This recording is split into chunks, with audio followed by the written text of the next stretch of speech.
میں ساری قوم کو یہ بتانا چاہتا ہوں کہ میں نے محترم عمران خان، پرائم منسٹر عمران خان صاحب کو بالکل صحت مند، خوش اور خرم اس معنی کر کے ایک بڑا لیڈر جو پاکستان کی فکر کر رہا ہے، ساری قربانیاں دینے کے لیے تیار ہے.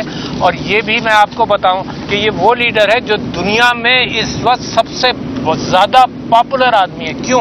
اس وجہ سے میں آپ سے کہنا چاہتا ہوں کہ پاکستان کے اندر اگر کوئی بھی سروے ہو جائے، اس الیکشن سے ثابت کر دیا کہ 70 سے 80% تک عمران خان صاحب کی پاپولیرٹی ہے. اس وقت دنیا میں کوئی لیڈر ایسا نہیں ہے، کوئی لیڈر ایسا نہیں ہے جو اتنی بڑی پاپولیرٹی حاصل کرتا ہو. تو عمران خان صاحب نے ساری، میں نے ان سے ہدایت سنی ہے. خاص طور پر میں آپ سے یہ کہنا چاہتا ہوں کہ ان کو اس بات کا بڑا افسوس تھا کہ یہ جو پریس کانفرنس کی گئی اس کے اندر فوج کو بحث کی بنیاد بنا دیا گیا. اس کے اندر یہ بات بھی ہو گئی، اور فوج کے حوالے سے ایک آرگومنٹ میں دینا چاہتا ہوں جو عمر ایوب صاحب نے بھی دیا، میں بھی دینا چاہتا ہوں کہ یہ کہا گیا کہ فوج کے اندر کے جو لوگ ملوث تھے 9 مئی کے اندر ان کو سزا دے دی گئی. مگر میرا سوال یہ ہے کہ خود بھی آپ نے یہی کہا کہ ساری فوج تو ملوث نہیں تھی، ساری فوج کو تو سزا نہیں دی، مگر پاکستان تحریک انصاف کے چند لوگوں کے اوپر آپ نے الزام لگایا اور ساری پارٹی کو بند کرنے کی فکر میں ہے، ساری پارٹی کے اوپر الزام لگا دیا.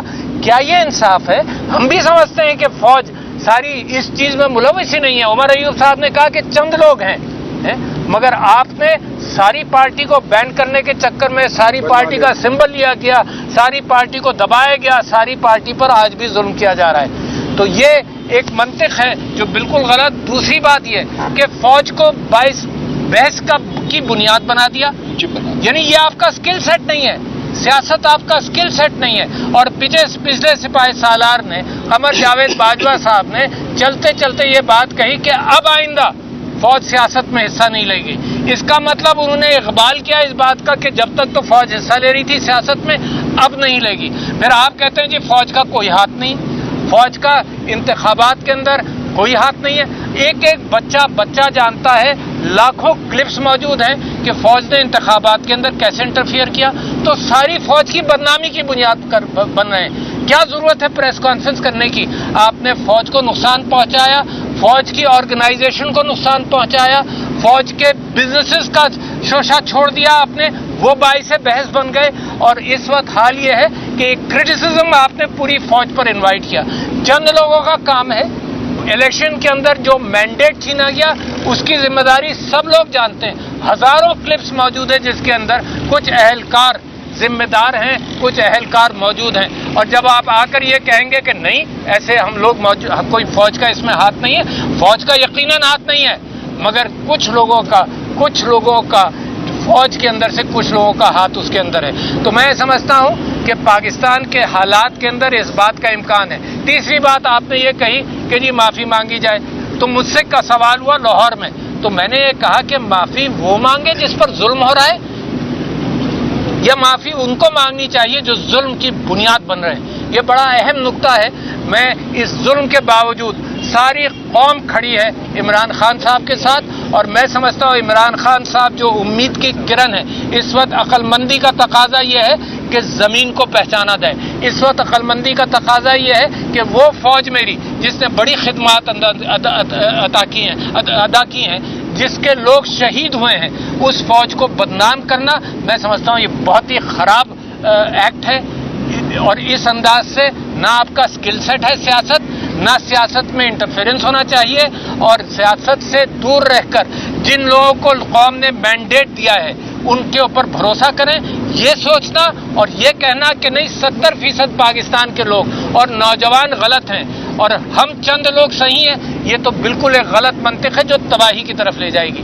یہ بات بھی میں آپ سے اجاگر کرتا چلوں اور بتاتا چلوں کہ یہ ساری جو سٹیٹسٹکس لے کر آئے کہ جی 7% لوگوں نے یہ بھی ووٹ نہیں دیا عمران خان کو، یہ 3% کو، تو یہ 1 سال سے 18 سال کے لوگوں کو بھی انوالو کر لیا انہوں نے.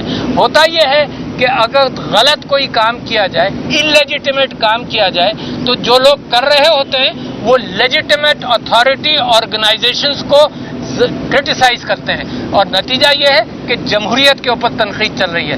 انسٹیٹیوشن آف جمہوریت کا ایک نیا انٹرپریشن دے رہے ہیں کہ جی یہ 31% لوگوں نے ووٹ دیا. میں کہتا ہوں اگر فارم 45 پر دیکھا جائے تو 50-60% لوگوں نے ووٹ دیا. اگر اور 18 سال سے نیچے کے بچوں کو دیکھنا ہے تو 80-90% جو ہیں وہ عمران خان کے ساتھ ہوں گے. تو کون سے کھاتے آپ کھول رہے ہیں؟ یعنی ایسے بولنا جو سکل سیٹ آپ کا نہیں ہے، سیاست آپ کا کام نہیں ہے. جب سیاست میں بولیں گے تو نتیجہ یہ ہوگا کہ لوگ پتھر کے گھر کے اندر رہ کر جب اینٹیں پھینکو گے تو شیشے کے گھر میں رہتے ہوئے جب اینٹیں پھینکو گے تو پتھر واپس آئیں گے. تو خدا کے واسطے میری فوج کو بچائیں، خدا کے واسطے ایسا نہ کریں کہ میرے انسٹیٹیوشنز کو تباہ کریں. یہ انسٹیٹیوشنز ہمارے ہیں، یہ انسٹیٹیوشنز قوم کے ہیں. اور اگر یہ کہا جائے کہ جی یہ ادارے اور یہ بزنسز فوج کے چل رہے ہیں، اس میں کسی سے پیسہ نہیں لیا گیا، تو پاکستان کے ٹیکس پر، پاکستان کے ٹیکس ایگزمپشنز پر، پاکستان کی زمینوں پر یہ انسٹیٹیوشن چل رہے ہیں. یہ انسٹیٹیوشنز ہمارے ہیں، اس سے ہمیں بالکل کوئی انکار نہیں. اور میں اس بات سے اتفاق کرتا ہوں کہ جو 9 مئی کے ذمہ داران ہیں، تحقیقات کرو اور تحقیقات کر کے سب کو قرار واقعی سزا ملنی چاہیے. اس میں ہمارا اتفاق ہے. تو میں آپ کا شکریہ ادا کرتا ہوں اور یہ پیغام، اور میں میڈیا سے گزارش کرتا ہوں کہ حق اور انصاف کے ساتھ کھڑے ہو. انسٹیٹیوشن آپ بھی بہت بڑے ہیں، زور زبردستی کے باوجود، جیسے میرے سارے بھائی میرے ہیروز ہیں جنہوں نے قربانیاں دی اور کھڑے رہے. میں چاہتا ہوں کہ میڈیا بھی اسی طرح سے کھڑا رہے. بہت شکریہ. تھینک یو جی، مہربانی. آپ جب صدر مملکت کے عہدے پہ فائز تھے اس وقت بھی آپ نے ثالثی کی کوشش کی تھی، ایک دو ملاقاتیں بھی کروائی تھی عمران خان کی. کیا آج جو ملاقات تھی آپ کی، کیا کوئی پیغام لے کے آئے تھے؟ کیا کوئی راستہ آپ کو نظر آ رہا ہے کہ نکل سکتا ہے؟ جی راستہ بہت کلیئر ہے. بات کرنی پڑے گی. جو قوم جس 80% لوگوں کے نمائندوں سے بات کرنی پڑے گی. یہ کیوں کوئی کہتا ہے کہ بات نہیں کریں گے؟